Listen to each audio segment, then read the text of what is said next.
নমস্কার। মেষ রাশি 2025 সালের নভেম্বর মাসের ফলাদেশ, সংক্ষিপ্ত ফলাদেশ, পুরো ফলাদেশ তো সম্ভব না, টাইমটা পাওয়া যায় না। মেষ রাশি বা মেষ লগ্ন যাদের, তাদের এই মুহূর্তে চতুর্থে বৃহস্পতি উচ্চস্থ অবস্থায় বসে আছে, নতুন গৃহের যোগ আছে। পাশাপাশি আপনাদের দ্বাদশভাবে কিন্তু শনি বসে আছে বৃহস্পতির নক্ষত্রে, সেই বৃহস্পতির দৃষ্টি কিন্তু দ্বিতীয়ভাবে পড়ছে। ইনকামের জায়গাটাও কিন্তু খুব টাফ হয়ে আছে, একটু লড়াই করে রোজগার করতে হবে এখন। এটা গেল আপনাদের এই নভেম্বর মাসে।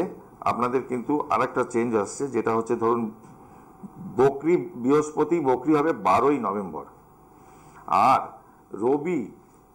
রবি এখানে চলে আসবে 16 তারিখে বৃশ্চিকে। 16 তারিখে রবি তুলায় আছে, বৃশ্চিকে 16 তারিখ চলে আসবে, সেখানে মঙ্গল বুধ রবি হয়ে যাবে। যাই হোক, মেষ রাশির আমি বলবো শরীর স্বাস্থ্য নিয়ে একটু সতর্ক থাকা উচিত।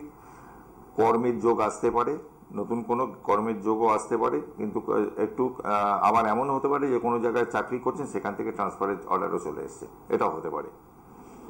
ওভারঅল আপনাদের কিন্তু আগামী নভেম্বর মাসটা মোটের উপর খুব খারাপ না। একটা প্লাস পয়েন্ট, নতুন চাকরির জন্য চেষ্টা করছেন তাদেরও কিন্তু চাকরির যোগ আছে।